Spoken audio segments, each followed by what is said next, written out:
In 1919, one of America's most hated men died in his Fifth Avenue mansion. Henry Clay Frick had survived an assassination attempt, multiple death threats, and decades of public fury.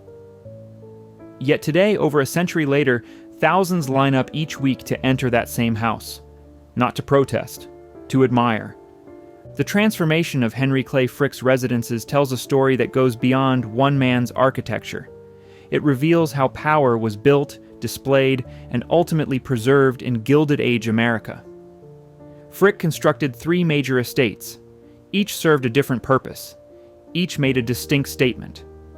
And one would become something he never quite intended. A gift to the public he spent his life keeping at a distance. From a Richardsonian fortress in Pittsburgh to a summer compound in Newport, and finally to what many consider the most perfectly preserved mansion in New York City, Frick's architectural legacy reflects both the brutality and the sophistication of his era. This is not a simple story of wealth and beauty. The mansions Frick built were financed by one of the bloodiest labor conflicts in American history. They were designed by the finest architects money could buy, and they were filled with objects carefully chosen to cement his place not just among the rich, but among the cultured. What makes Frick's architectural story remarkable is not that he built grand houses. Many did. It's that his survived. While the Vanderbilt mansions fell to wrecking balls and the Astor palaces became distant memories, Frick's New York residence endured. The question is why. If you enjoy these documentaries of Gilded Age architecture and the families who built these extraordinary homes, please like this video and subscribe. Your support makes these deep dives possible. I would also love if you gave a comment if you have additional insights on the topic. Now, let's go inside. Pittsburgh origins, the fortune behind the buildings. Henry Clay Frick was born in 1849 in a modest farmhouse in western Pennsylvania. There was nothing in his early life that suggested he would one day own some of America's most significant residences. His family had little money. His formal education ended at 17. But Frick possessed something that would prove more valuable than any inheritance. An absolute clarity about what he wanted and a willingness to do whatever was necessary to get it. At 21, Frick borrowed money and bought into the coke business. Coke, the processed coal essential for steel production, was about to become one of the most profitable commodities in industrial America. Pittsburgh was the center of the steel universe, and Frick positioned himself at the exact intersection of supply and demand. By his mid-20s, Frick had become a millionaire. Not through innovation or invention, but through relentless efficiency and an ability to squeeze maximum profit from every ton of coke his ovens produced. He undercut competitors, bought out rivals, and built a vertical monopoly that controlled nearly 80% of the coke supplied to Pittsburgh's steel mills. In 1881, Andrew Carnegie noticed, Carnegie needed coke, Frick controlled coke. The partnership was logical, if never warm. Carnegie bought a significant stake in Frick's coke operations. Frick, in turn, became a partner in Carnegie's steel empire, and eventually chairman of Carnegie Steel Company. The partnership made both men richer than either could have become alone. Carnegie provided the vision and the public relations genius. Frick provided the operational brutality. Where Carnegie wrote essays about the responsibilities of wealth, Frick simply accumulated it. Where Carnegie worried about his legacy, Frick worried about his margins. By 1890, Frick's annual income exceeded $1 million. In today's terms, well over $30 million. He was 39 years old. And he began to think seriously about what men of his wealth and position were expected to build. The Gilded Age had established clear rules. Wealth alone was insufficient. A man of Frick's standing required residences that announced his arrival into the highest tiers of American society. Not just comfortable homes, architectural statements that could not be ignored. Frick studied what other industrialists had built. He noted the scale of their homes, the prominence of their architects, the cost of their materials. He was methodical. This was not about beauty or comfort. This was about power made visible in stone and steel. In 1882, Frick married Adelaide Howard Childs. She came from a prominent Pittsburgh family with social standing Frick lacked. The marriage was strategic, though by all accounts genuinely affectionate. Adelaide understood the world Frick wanted to enter. She knew which architects mattered, which styles conveyed the right messages, which details separated old money from new. Together, they began planning their first major residence. Not a modest home suitable for a rising businessman. A mansion that would force Pittsburgh society to acknowledge Henry Clay Frick as something more than a coke operator who had gotten lucky. The location mattered as much as the design. Frick chose Penn Avenue in Pittsburgh's most prestigious neighborhood. The plot was large enough for a substantial house and gardens. The address placed him among the city's established families. The statement was clear. Frick had not just made money, he had arrived.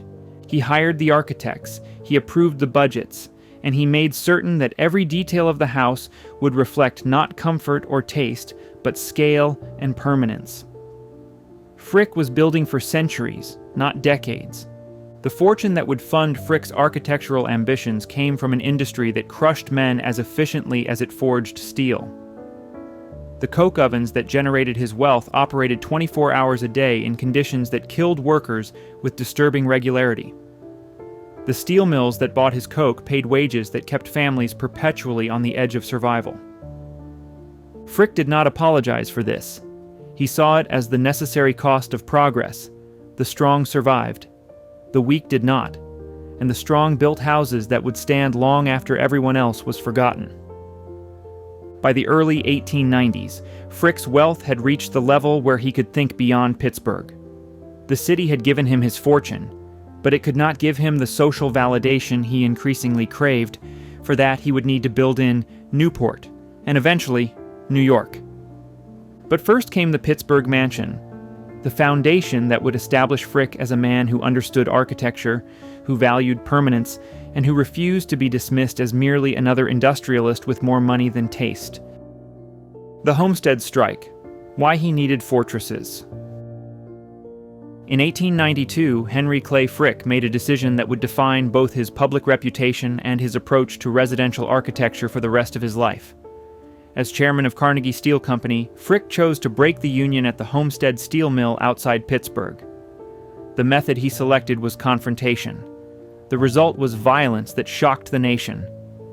The Amalgamated Association of Iron and Steel Workers was one of the most powerful unions in America. The workers at Homestead expected to negotiate a new contract. Frick had different plans. He would not negotiate, he would replace them. Frick built a fence around the Homestead plant, topped with barbed wire, watchtowers at the corners, searchlights. Workers called it Fort Frick. The message was unambiguous. The mill would operate with or without them. On July 6, 1892, Frick sent 300 Pinkerton guards up the Monongahela River on barges to take control of the plant. The workers were waiting. What followed was a day-long battle. Guns on both sides. 10 men died. Dozens more were wounded. The Pinkertons eventually surrendered, though the Pennsylvania militia arrived days later to enforce Frick's authority. The strike was broken, the Union destroyed, and Henry Clay Frick became the most hated man in industrial America. 2 weeks later, a young anarchist named Alexander Berkman entered Frick's office. Berkman carried a revolver and a sharpened file. He shot Frick twice, stabbed him repeatedly. Frick fought back, and with help from others in the office, Berkman was subdued. Frick refused to leave for the hospital until the day's work was complete. He had the bullets removed, the wounds stitched, and returned to his desk. The next morning, he was back in the office. The message to workers, to competitors, to anyone who might question his resolve: Henry Clay Frick could not be intimidated. But the assassination attempt changed something fundamental about how Frick approached his personal safety and his residential architecture. A man who had been shot in his own office understood that wealth created targets. Power made enemies. And homes needed to be more than comfortable. They needed to be defensible. The Homestead strike and the assassination attempt occurred just as Frick was planning his first major mansion in Pittsburgh. The timing was not coincidental. Clayton, the house he would build on Penn Avenue, incorporated security features unusual for a private residence, solid construction, minimal ground floor windows on certain exposures, walls built to last. This was not paranoia. This was practicality. Frick had made enemies who wanted him dead. His homes would reflect that reality. The Homestead strike also clarified something else for Frick: his relationship with the public. He did not need to be liked. He needed to be respected, or more precisely, feared. And architecture could accomplish that more effectively than any amount of public relations. While Andrew Carnegie fled to Scotland during the Homestead crisis and spent years trying to rehabilitate his image, Frick never apologized. He built houses that announced he would not be moved, would not be softened, would not pretend to be anything other than what he was: a man who won. The strike damaged Carnegie and Frick's relationship permanently. Carnegie blamed Frick for the public relations disaster. Frick blamed Carnegie for cowardice. The partnership would limp along for another 8 years, but the trust was gone. For Frick, the lesson was clear. Allies were temporary. Buildings were permanent. Better to invest in stone than people. In the aftermath of Homestead, as Frick's public image hardened into something between villain and symbol, his architectural ambitions expanded. He would not build modest homes that suggested apology or retreat. He would build fortresses that announced victory. The workers who died at Homestead helped finance these residences. The union wages that Frick eliminated became marble floors and mahogany paneling. The pensions that were never paid became art galleries and formal gardens. This is not metaphor. This is accounting. Frick understood this. He simply did not care. The world belonged to men who could take it and hold it. Buildings proved you could do both. By 1893, despite or perhaps because of Homestead, Frick's wealth continued to grow. The strike had eliminated labor costs. The mill operated more profitably than ever. And Frick began to plan not just one mansion, but a series of residences that would establish him in Pittsburgh, Newport, and eventually New York. Each would serve a purpose. Each would make a statement. And each would be built with a level of security that reflected the simple fact that Henry Clay Frick had powerful enemies who would celebrate his death. He did not let this stop him. He let it inform his architecture. Clayton, the Pittsburgh mansion. In 1892, the same year as the Homestead strike, Henry Clay Frick purchased a plot of land at 5700 Penn Avenue in Pittsburgh's East End. The location was deliberate. Penn Avenue was where Pittsburgh's wealthiest families built their homes. The neighborhood represented everything Frick wanted: proximity to power, distance from the mills, and an address that announced arrival. The house Frick would build there, which he named Clayton, was designed to send a specific message to Pittsburgh society. This was not the home of a coke operator or a steel manager. This was the residence of a man who intended to be remembered. Frick hired Frederick John Osterling, a Pittsburgh architect known for Richardsonian Romanesque designs. The style was perfect for Frick's purposes. Richardsonian Romanesque did not whisper. It announced heavy stone construction, rounded arches, towers. The aesthetic of fortresses and cathedrals applied to domestic architecture. Clayton rose on Penn Avenue as a statement of permanence. The exterior was Indiana limestone and brick. Not painted wood that would need maintenance, not materials that suggested temporary wealth. Stone that would outlast the families who lived nearby. The house contained 23 rooms across 4 floors. This was substantial but not excessive by Gilded Age standards. The Vanderbilts were building homes with 70 rooms. The Astors had ballrooms that could hold 1,000. Frick's Pittsburgh mansion was impressive without being ostentatious. He wanted respect, not spectacle. The first floor established the house's purpose immediately. A large reception hall greeted visitors with dark wood paneling and a grand staircase. The message: wealth with substance. The library came next, lined with bookcases that suggested cultivation, though Frick was never much of a reader. The dining room could seat 24, sufficient for the social obligations Frick knew were essential to his broader ambitions. The second floor was family space, bedrooms for Henry and Adelaide, rooms for their children, a sitting room where Adelaide could manage household affairs and maintain the social calendar that was becoming increasingly important to Frick's strategy. The The third floor housed servants' quarters and additional bedrooms. The fourth floor, tucked into the tower, provided private space away from both family and staff. Frick would use this as a retreat, a place to conduct business he preferred to keep from even his closest associates. But Clayton was more than room counts and architectural style. The house was designed with security features that reflected Frick's new reality after Homestead. The ground floor windows were smaller than typical for the era and positioned higher, not enough to be obvious, enough to matter.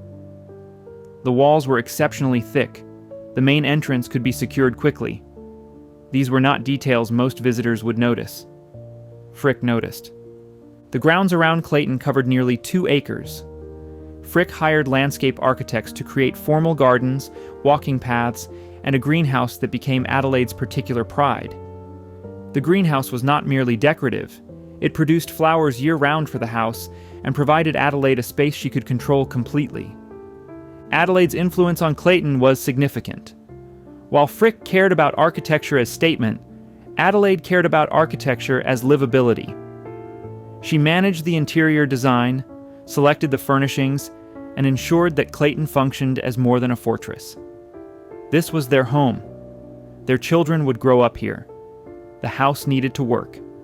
Frick and Adelaide had 4 children, though only 2 survived to adulthood. Martha, their eldest daughter, died in 1891 at age 6. It devastated Adelaide.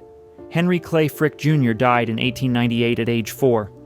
The losses marked both parents permanently and gave Clayton's domestic spaces a melancholy that contrasted with its public grandeur. The house became a place of both social performance and private grief. Frick entertained business associates in the first-floor reception rooms, while the upper floors held memories of children who would never grow up. This duality, the public facade and private pain, defined Clayton in ways no architectural description could capture. By 1895, Clayton was complete. The cost exceeded $500,000, equivalent to roughly $17 million today. For Pittsburgh, this was a substantial investment. For Frick, this was merely the beginning. Clayton established Frick as a serious architectural patron. The house demonstrated that he understood quality construction, appropriate design, and the importance of location. Pittsburgh society could not dismiss him as uncultured new money. The house would not allow it. But Clayton also revealed Frick's limitations. Pittsburgh, no matter how wealthy he became there, would always see him as the man who broke Homestead. The assassination attempt had occurred in a Pittsburgh office. The strike had played out in Pittsburgh newspapers. No amount of architectural sophistication could erase that. Frick began to understand that if he wanted to be remembered as something other than a strikebreaker, he needed to build beyond Pittsburgh. He needed residences in places where his reputation could be written fresh, where architecture and art could define him before history did. Newport was the logical next step. Every major industrialist maintained a summer residence there. The concentration of Gilded Age wealth in one small Rhode Island town made it essential for anyone with serious social ambitions. Frick had those ambitions. New York would come later. That required more wealth, more art, more careful planning, but Newport could happen now. Clayton served its purpose. It gave Frick a home base in Pittsburgh. It proved he could commission significant architecture, and it taught him what he wanted in his next residence: more privacy, more security, more control over who entered his space and under what conditions. Pittsburgh had given Frick his fortune. Clayton had given him his first architectural statement, but neither could give him what he increasingly wanted: a place where his past did not follow him through every door. He would build that place in Newport, and after that in New York. Eagle Rock, the Newport estate. In 1899, Henry Clay Frick paid $295,000 for a property in Newport, Rhode Island. The location was Pride's Crossing, an area just outside Newport's most concentrated mansion district. The plot offered something Frick valued more than proximity to neighbors: privacy. Eagle Rock, as Frick named the estate, would become his summer headquarters for the next 2 decades. But calling it a summer cottage, as Newport residents euphemistically labeled their massive estates, missed the point. Eagle Rock was a year-round capable residence designed to demonstrate that Frick belonged among families whose wealth predated the Civil War. Frick hired Peabody and Stearns, a Boston architectural firm with an impressive Newport portfolio. They had designed dozens of summer estates for families like the Vanderbilts and Whitneys. Their style combined English country house aesthetics with American scale. Exactly what Frick wanted. The house itself was substantial without being the largest on the island. Estimates suggest 30 to 40 rooms, though exact numbers vary in historical records. The exterior was shingle style, a popular choice for Newport estates that suggested informal elegance rather than European palace pretensions. But informal was relative.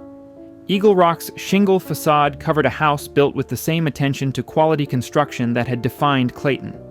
Thick walls, superior materials, details that would last.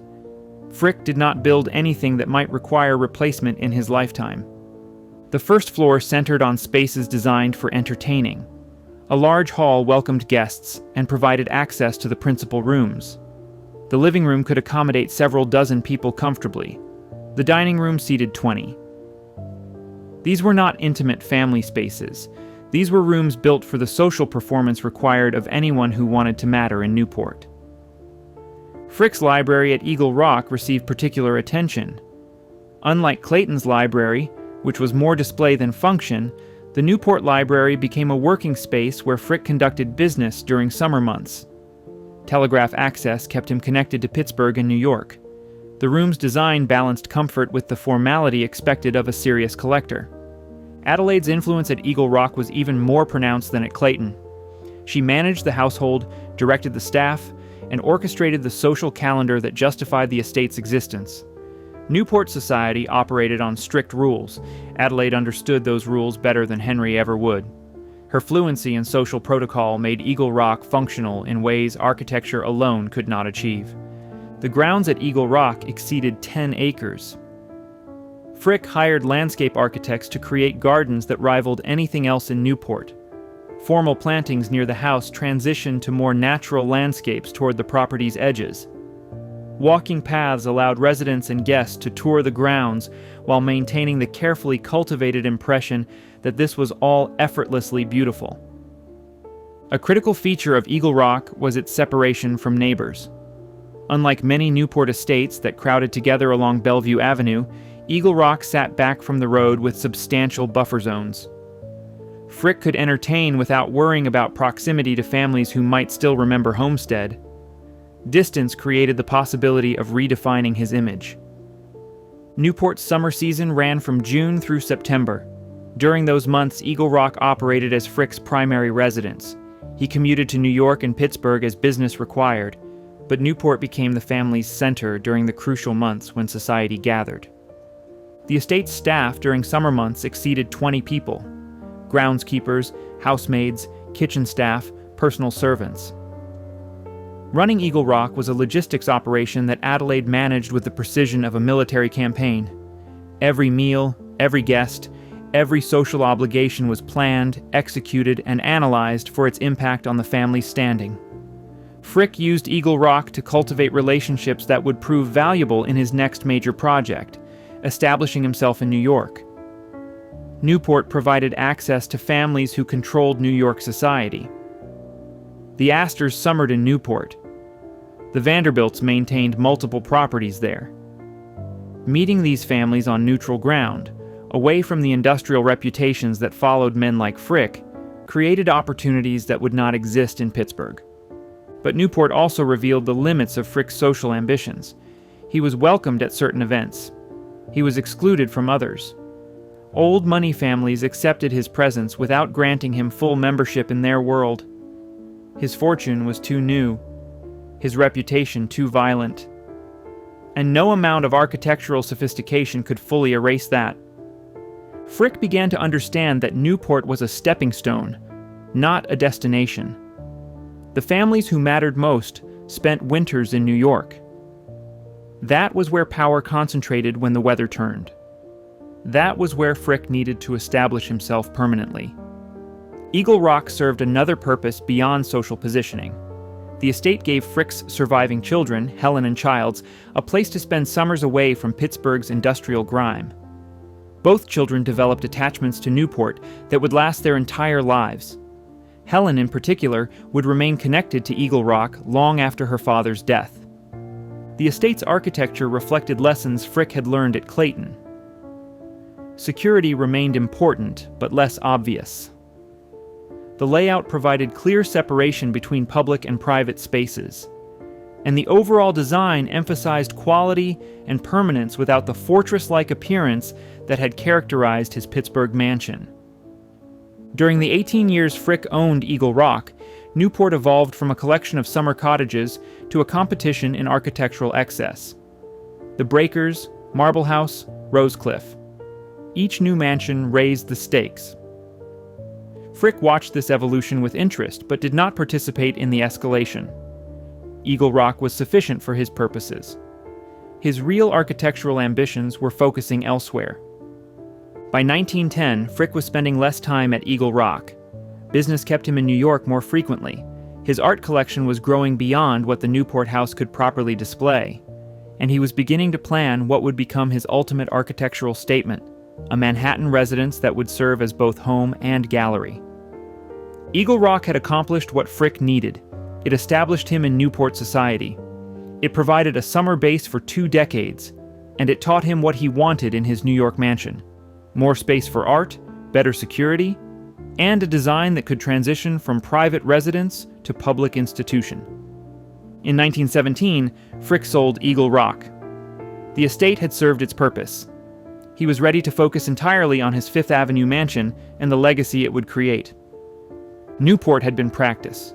New York would be permanent. Planning 1 East 70th Street. By 1912, Henry Clay Frick had decided that his architectural legacy would be written in New York City. He was 63 years old. His fortune exceeded $100 million, and he wanted to build something that would outlast every temporary structure the Vanderbilts and Astors had erected. Frick had been considering a major New York residence for nearly a decade. He had rented mansions on Fifth Avenue while searching for the right property. Location mattered enormously. The address needed to announce importance while providing enough land for the scale of house Frick envisioned. In 1913, Frick purchased the entire block front on Fifth Avenue between 71st and 72nd Streets. The property faced Central Park directly. The plot was enormous by Manhattan standards, 150 feet on Fifth Avenue and 200 feet deep. The cost was $2,450,000, equivalent to roughly $75 million today. Just for the land. The location was perfect, far enough uptown to avoid the commercial encroachment that was already destroying the earlier Fifth Avenue mansions. Close enough to the established wealth of the 60s and 70s to matter socially, and directly across from Central Park, which meant the southern views could never be blocked by future construction. Frick knew exactly what he did not want. He did not want a French chateau like the Vanderbilt houses that were already looking dated. He did not want ostentatious display that would be dismissed as nouveau riche excess, and he did not want anything that could not be converted eventually into a public institution. This last point was critical. Frick had been thinking about legacy in increasingly specific terms. Andrew Carnegie was spending his final years giving away his fortune and building libraries with his name on them. Frick had watched this with interest, but Frick's ego demanded something different. Not his name on 100 buildings, his name on one perfect building. The mansion on 70th Street would be designed from the beginning to become a museum after his death, not immediately. Adelaide would live there as long as she wanted, but eventually the house would open to the public. Frick would be remembered not as the man who broke Homestead, but as the man who gave New York one of its greatest cultural institutions. For this vision to work, the architecture had to be exceptional. Museum quality in every detail, built to last centuries, not decades, and designed with enough flexibility that conversion from residence to public gallery would be seamless. Frick interviewed several architectural firms before selecting Carrere and Hastings. The firm had designed the New York Public Library, one of the most acclaimed Beaux-Arts buildings in America. Their reputation was exactly what Frick needed: serious, classical, permanent. Thomas Hastings took the lead on the Frick project. Hastings understood immediately what Frick wanted: a residence that looked like it had always existed and always would. No architectural fads. No details that would date the building. Pure Beaux-Arts classicism executed at the highest level. The design process took over a year. Hastings proposed a limestone mansion in the French neoclassical style, 3 stories visible from the street, a 4th story set back behind a balustrade. The proportions were carefully calculated to balance monumentality with residential scale. This was a home, not a government building. The distinction mattered. Frick insisted on certain features: a picture gallery that could display his art collection properly, a library that would function as both private retreat and public reading room after his death, a garden court that would bring natural light into the center of the building, and security throughout that was sophisticated but invisible. The budget was essentially unlimited. Frick told Hastings to design the building correctly and the cost would follow. Final estimates suggested construction would exceed $5 million, equivalent to roughly $150 million today. Frick approved without hesitation. But building on Fifth Avenue in 1913 required more than money and architects. Frick needed to navigate New York's complex zoning regulations, neighbor objections, and construction logistics in one of Manhattan's most congested areas. The planning process revealed bureaucratic obstacles that would have stopped most projects. Frick approached these challenges the same way he approached labor disputes, with absolute determination and sufficient resources to eliminate opposition. Objections were bought off or bulldozed. Regulations were followed or worked around. Nothing would prevent this building from being constructed exactly as designed. Adelaide was consulted throughout the planning process but had less influence than she had exercised at Clayton or Eagle Rock. This was Henry's project, his vision, his legacy. She understood that and focused her attention on ensuring the private spaces would be livable. The public rooms could be as grand as Henry wanted. The family quarters needed to function as an actual home. By late 1913, the designs were final. Hastings had produced drawings that satisfied Frick's ambitions completely. The mansion would be classical without being cold, monumental without being oppressive, and permanent in ways that would outlast every other Gilded Age residence in New York. Construction was scheduled to begin in early 1914. Frick estimated it would take 2 to 3 years to complete. He was impatient but willing to wait for quality. This building had to be perfect. It would define him long after every memory of Homestead had faded into history. The mansion at 1 East 70th Street would prove Frick's central theory about power and legacy. Buildings mattered more than opinions. Architecture outlasted reputation. And if you built something beautiful enough, eventually people would forget why they hated you. He was betting everything on that assumption. Building the Fifth Avenue mansion. Architecture as statement. Construction began on Frick's Fifth Avenue mansion in April 1914.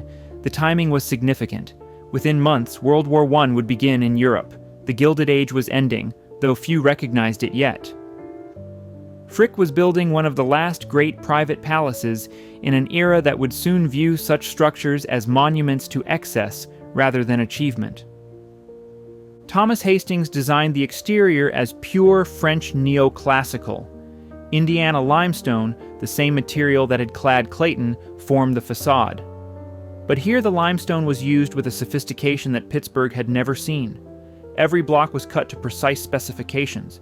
Every joint was invisible. The effect was a building that appeared carved from a single piece of stone rather than assembled from thousands. The proportions were extraordinary. The mansion stretched 140 feet along Fifth Avenue, 76 feet deep, 3 primary floors plus a recessed 4th floor behind a stone balustrade. The height was calculated to balance presence with elegance. Tall enough to command attention, restrained enough to avoid the chateau excess of the Vanderbilt mansions just blocks south. The entrance sat precisely at the center of the Fifth Avenue facade, a single door flanked by columns and topped with a carved limestone pediment. Not the grand porte cochere many mansions featured, not multiple entrances for different social classes. One door. The message. This was an invitation-only residence, Hastings used classical elements throughout, but avoided archaeological literalism. The columns were Doric in inspiration, but proportioned for the building's specific needs. The windows were tall rectangles with subtle surrounds, no elaborate pediments or carved details. The roofline was clean, broken only by chimneys set back from the facade. Every decision served the goal of timeless elegance. The construction process was methodical and expensive. Frick hired the George A. Fuller Company, one of New York's premier builders. Fuller had constructed the Flatiron Building and dozens of major projects. Their reputation for quality matched Hastings's architectural ambitions. The foundation went down 30 feet, far deeper than typical for residential construction. Frick wanted structural permanence that would last centuries. The basement level included storage for art, wine cellars, mechanical systems, and staff spaces. Nothing was left to chance. Every system was engineered for reliability and longevity. The steel frame that supported the mansion was over-engineered deliberately. The building could have been constructed with lighter materials, but Frick insisted on structural capacity that exceeded any residential requirement. He was not building for his lifetime alone. This mansion needed to survive everything New York could subject it to for the next 200 years. The limestone blocks came from quarries in Indiana, specifically selected for color consistency and durability. Each block was inspected before installation. Flawed pieces were rejected regardless of cost. The Fuller Company estimated that 15% of the limestone was rejected during construction, an extraordinarily high rate that reflected Frick's absolute insistence on perfection. The windows were custom manufactured in France. Bronze frames, not wood. Triple glazed in some locations for sound dampening. The glass was optical quality, free of distortions or bubbles. Frick wanted perfect transparency looking out towards Central Park and perfect protection from the noise of Fifth Avenue traffic. The roof incorporated copper, not slate or tile. Copper would patina to green over time, which Hastings calculated would complement the limestone beautifully. More importantly, copper required virtually no maintenance and would outlast any other roofing material. Frick approved the additional cost without discussion. Security was integrated into the architecture invisibly. The ground floor windows were smaller than they appeared, set into deeper reveals that made forced entry difficult. The locks were the finest available from Yale and town. The doors were solid bronze, not wood with bronze facing. The entire building was designed to be secured quickly if necessary. Hastings paid particular attention to the proportions of the facade. Classical architecture depends on mathematical relationships between elements. The height of the columns, the spacing of windows, the width of the entrance, every measurement was calculated to create harmony. The facade was not decorated with ornament. It was structured through proportion. This restraint distinguished Frick's mansion from the Vanderbilt houses that had dominated Fifth Avenue for decades. The Vanderbilt mansions were spectacular in their excess. Carved limestone, elaborate ironwork, French chateau details, layered until the buildings became architectural jewelry boxes. Beautiful, but busy. Frick's mansion was the opposite, calm, assured, classical in the sense that nothing could be added or removed without damaging the whole. Hastings had created architecture that looked simple but required extraordinary sophistication to execute. The side facades on 70th and 71st Streets received nearly as much attention as the Fifth Avenue front. Hastings knew that New Yorkers would see the building from multiple angles. The limestone continued around all sides. The window proportions remained consistent. This was not a false front with cheaper construction hidden behind. The entire building was designed to the same standard. The garden that would eventually sit on the 70th Street side was planned from the beginning. A private outdoor space in Manhattan was extraordinarily rare. Frick insisted on it. The garden would provide natural light to interior rooms and create a buffer between the mansion and the adjacent properties. The wall separating the garden from the street was limestone matching the house, topped with bronze railings. By late 1915, the exterior was largely complete. The mansion rose on Fifth Avenue as Hastings had envisioned, elegant, permanent, and utterly confident. Newspaper articles began describing it as one of the finest examples of residential architecture in New York. Architectural critics praised its restraint and classical proportions. But the exterior was merely the frame. The interior would take another 2 years to complete, and that was where Frick's true ambitions would become clear. This was not just a house. It was a gallery designed to display one of the greatest private art collections in America. The challenge facing Hastings and the interior designers was creating spaces that functioned as both residence and museum. Rooms needed to feel comfortable enough for family life while being formal enough to display Rembrandts and Vermeers. The balance was delicate and would require extraordinary attention to detail. Frick supervised the construction personally. He visited the site regularly, inspecting work and demanding corrections when anything failed to meet his standards. The Fuller Company quickly learned that Frick would accept nothing less than perfection. Cost overruns were irrelevant. Quality was everything. By early 1917, the exterior was complete and interior work was accelerating. Frick was 77 years old. He wanted to live in the house while he still could. The construction timeline was compressed as much as quality would allow. The mansion that rose on Fifth Avenue represented more than wealth or taste. It represented Frick's fundamental belief that architecture could rewrite history. The violence of Homestead, the assassination attempt, the decades of public hatred, all of it could be answered with a building so beautiful that eventually no one would remember why they had hated him. It was an audacious theory, and the mansion at 1 East 70th Street would test whether it was true.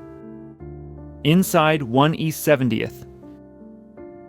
The interior of Frick's Fifth Avenue mansion was designed to accomplish something unprecedented, function simultaneously as a family home and a museum-quality gallery. Thomas Hastings worked with interior designers to create spaces that met both purposes without compromising either. Visitors entering through the Fifth Avenue door encountered the entrance hall immediately. This was not a grand staircase moment like so many Gilded Age mansions featured. The hall was intimate, almost modest by contemporary standards.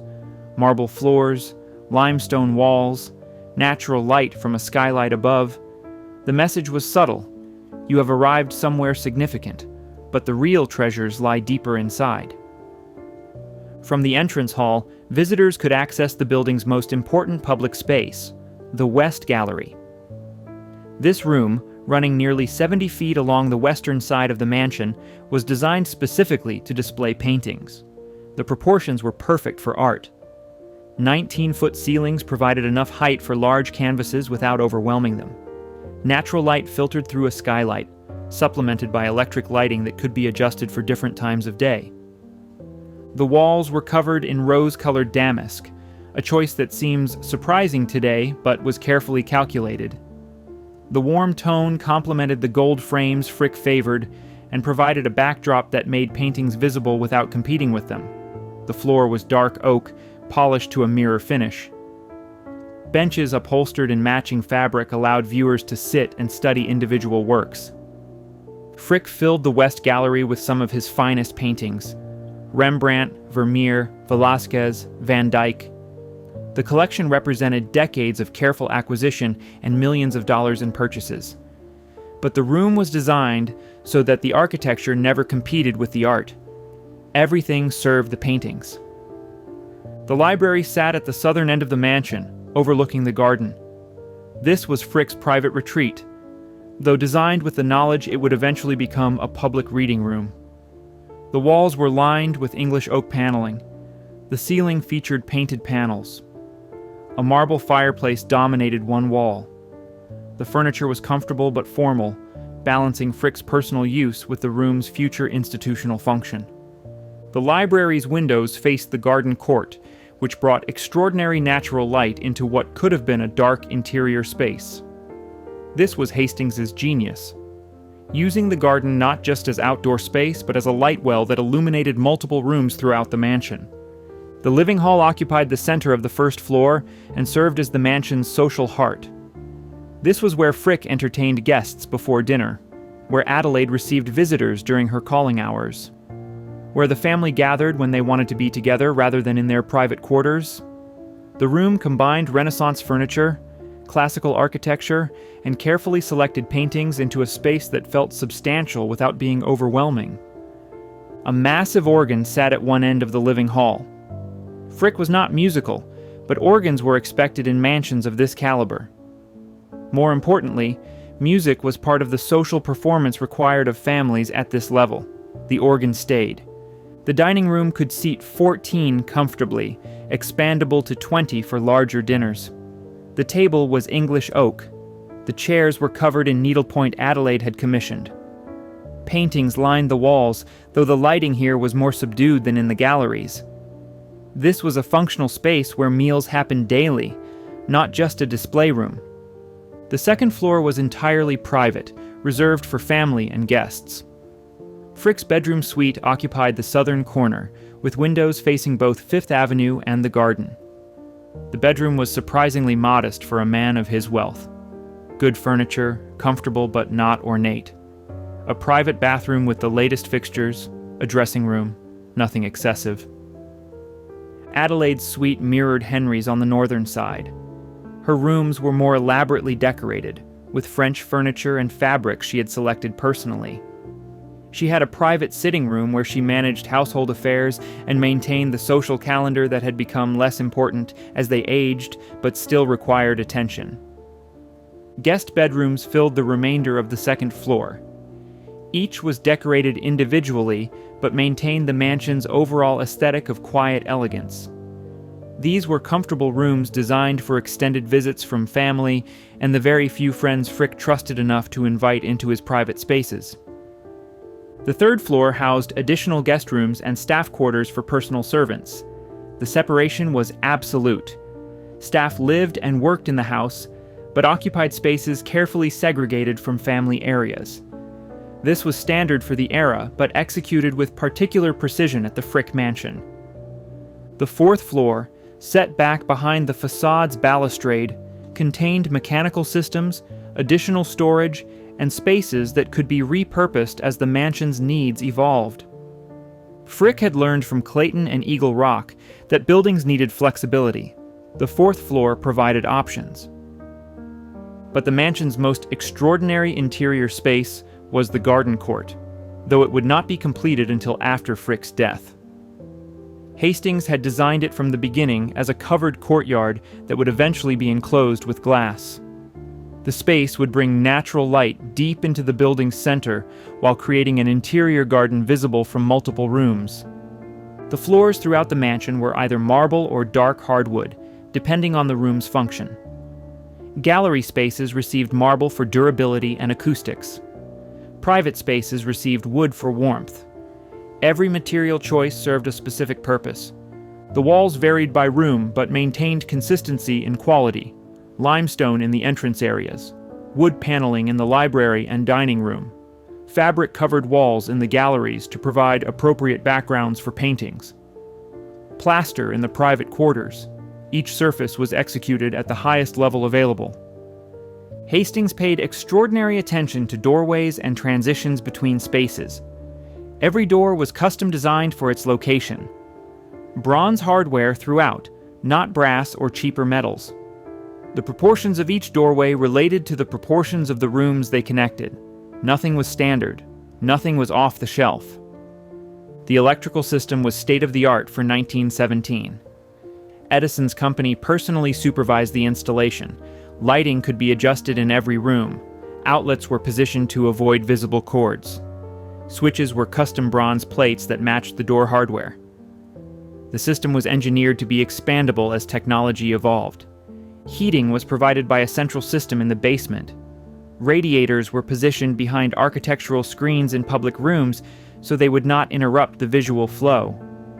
The system could maintain comfortable temperatures throughout the building, even during New York's coldest winters. The mansion included multiple safes for storing valuable artworks and documents. Some were visible, others were hidden behind panels or built into walls. Frick's experience with theft and the constant threat of fire made him paranoid about protecting his collection. The security measures were extensive and mostly invisible. By late 1919, the interior was complete enough for the Frick family to move in. The mansion had taken over 5 years to build and cost approximately $5 million, not counting the land. In total, Frick had invested roughly $7,500,000, equivalent to well over $200 million today. The house at 1 East 70th Street was everything Frick had envisioned. Perfect proportions, museum-quality spaces, security throughout, and a design that would allow seamless conversion to a public institution when the time came. He had 2 months to enjoy it. Henry Clay Frick died on December 2nd, 1919. Frick versus the other Fifth Avenue palaces. To understand what made Frick's mansion distinctive, you need to see it in context. By 1914, Fifth Avenue had become the most concentrated display of private wealth in American history. Within 20 blocks, more mansions existed than in any comparable area worldwide. Each was a statement. Each competed for attention. The Vanderbilt houses dominated the avenue south of 50th Street. William Henry Vanderbilt had built a double mansion at 5th Avenue and 51st Street in the 1880s. His daughters and sons constructed their own palaces nearby. The Vanderbilt style was French chateau, elaborate and ornate. Towers, carved limestone, mansard roofs. Architecture that announced wealth through excess. Cornelius Vanderbilt II's mansion at 5th Avenue and 57th Street was the largest private residence ever built in New York City. Over 100 rooms, a full city block. Designed by George B. Post, with interiors by some of the finest craftsmen in America. The house was spectacular and would be demolished in 1927, just 40 years after construction. That demolition was significant. The Vanderbilt houses were too large, too expensive to maintain, and too ostentatious for changing American tastes. They represented everything the 20th century would reject about Gilded Age architecture. Frick understood this before most of his contemporaries did. The Astor mansions concentrated further south, around 34th Street. By the time Frick was building, the Astors had already lost their neighborhood to commercial development. Department stores were replacing mansions. The Waldorf Astoria Hotel occupied the site of 2 former Astor residences. The lesson was clear. Build too far downtown, and commerce would eventually consume you. Andrew Carnegie built his mansion at 91st Street and 5th Avenue, deliberately positioning himself far uptown, where land was cheaper and commercial encroachment unlikely. The house was large but relatively restrained by Gilded Age standards. Carnegie was spending his final years giving away his fortune and wanted his residence to reflect philanthropic values rather than excess. Frick studied all of these houses. He noted what worked and what failed. The Vanderbilt mansions were too elaborate and would not age well. The Astor locations were too far downtown.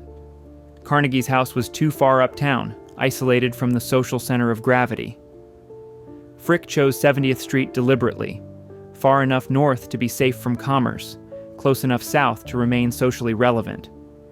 But location was just one factor. Architectural style mattered enormously.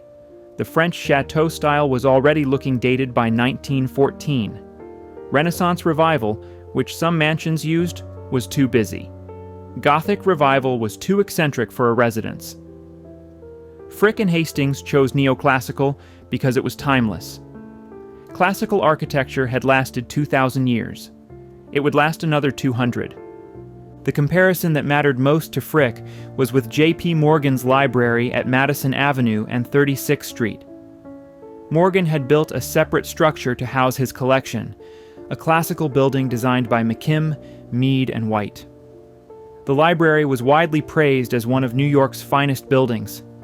Frick wanted something similar, but integrated into a residence rather than separated from it. Frick's mansion succeeded where others failed because it was built from the beginning as a public institution that happened to also function as a private home.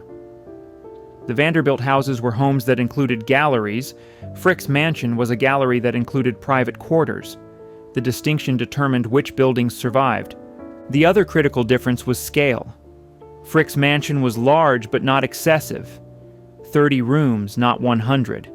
Elegant, not ostentatious. This restraint made the building adaptable. When the Frick family no longer needed all 30 rooms, the mansion could become a museum without requiring major alterations. The Vanderbilt houses had no such flexibility. Frick also learned from watching his neighbors struggle with maintenance. The larger mansions required staffs of 50 or more. Annual operating costs could reach hundreds of thousands of dollars. When fortunes contracted or heirs lost interest, these houses became financial albatrosses. Frick's mansion was expensive to run, but manageable. The scale was sustainable. The architectural competition on Fifth Avenue was not just about beauty or status, it was about permanence. Who could build something that would outlast the era that created it? The Vanderbilt palaces failed that test. They were demolished within decades. Frick's mansion succeeded. It remains today, largely unchanged, because it was designed for a future beyond its builder's lifetime. By 1920, most of the great Fifth Avenue mansions were already becoming obsolete. Property taxes were rising. Domestic labor was becoming scarce and expensive. The generation that would inherit these houses had different values and different priorities. One by one, the mansions would fall. Frick's mansion survived because Henry Clay Frick had planned for that survival from the beginning. From private home to public museum, the transformation. When Henry Clay Frick died in December 1919, he left explicit instructions in his will. The mansion at 1 East 70th Street would eventually become a public museum, but not immediately. His widow, Adelaide, would live there as long as she chose. Only after her death would the house open to the public. Adelaide was 61 when Henry died. She would live another 12 years in the mansion, maintaining it exactly as her husband had left it. The paintings remained on the walls. The furniture stayed in place. The house functioned as it had when Henry was alive, except now Adelaide lived there alone with the memories. Those 12 years were critical for the mansion's future. Adelaide could have sold the house. She could have broken up the collection. She could have ignored Henry's wishes entirely. The will gave her that power. But Adelaide understood what Henry had built.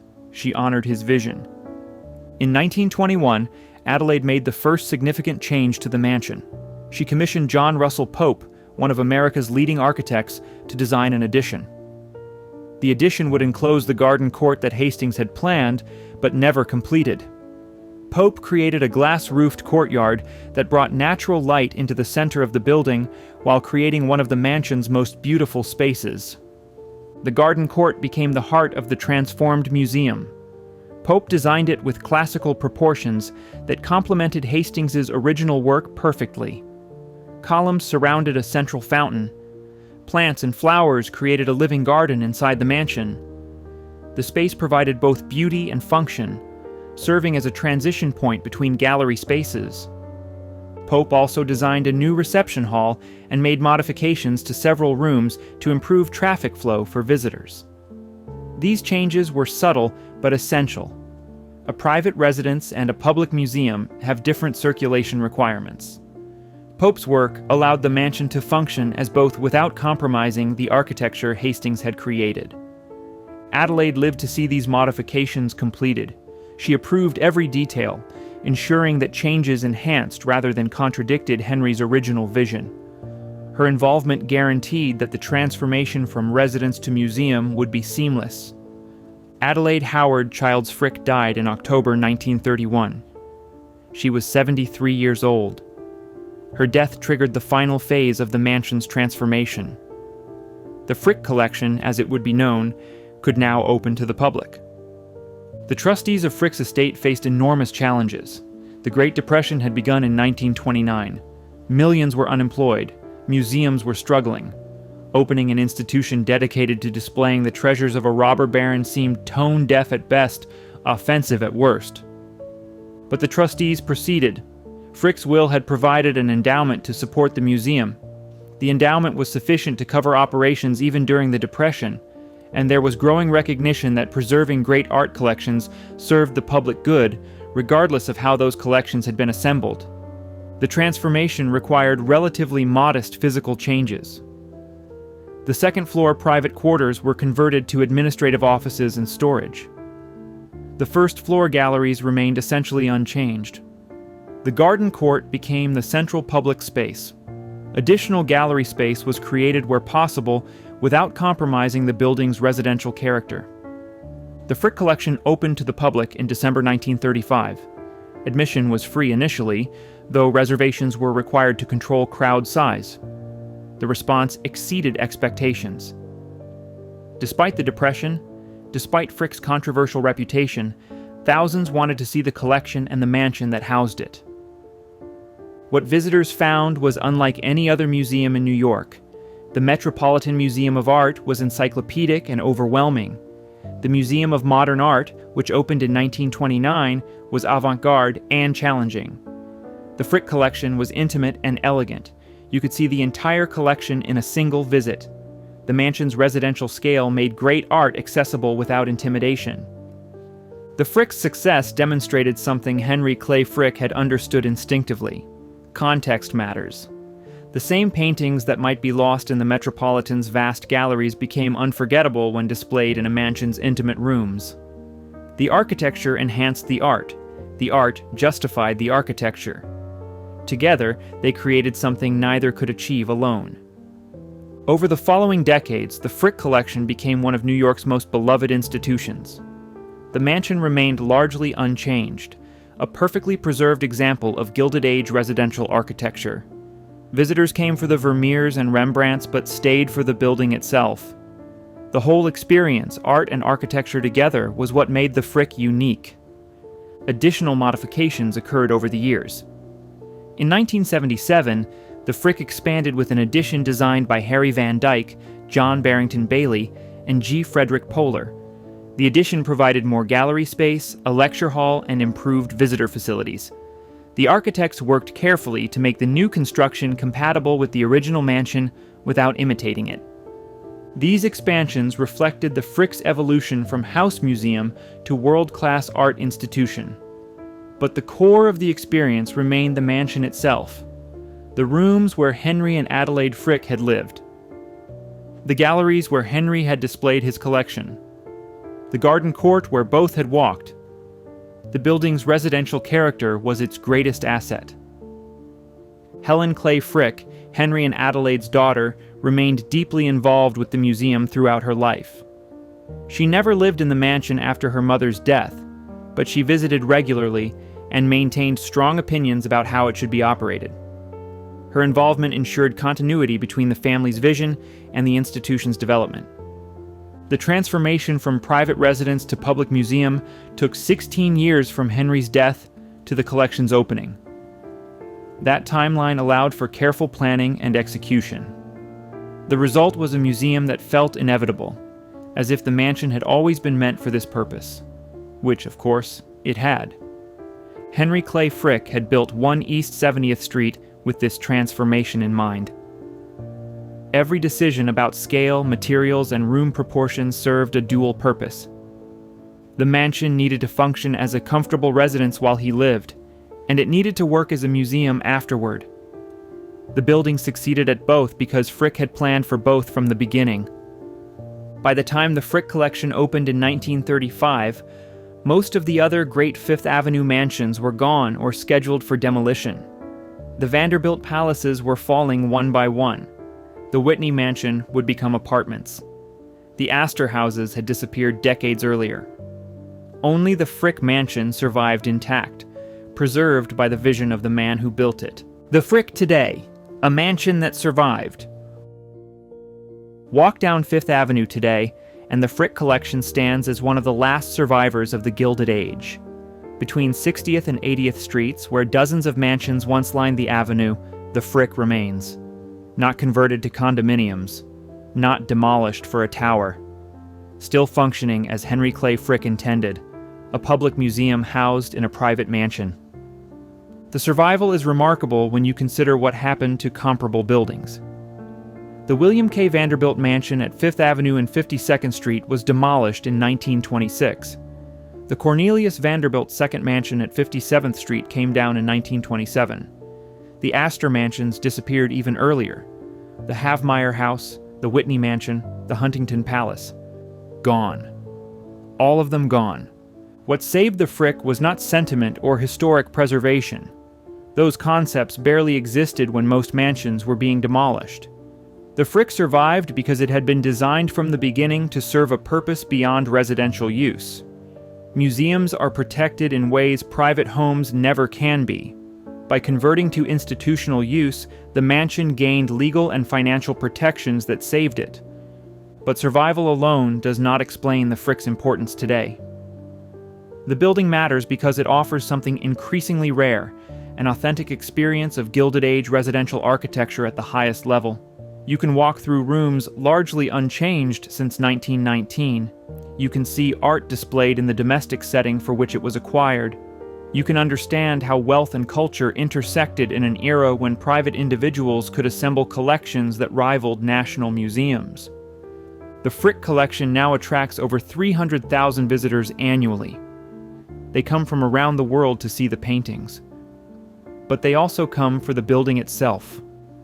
The mansion teaches architectural history in ways that lectures and photographs cannot.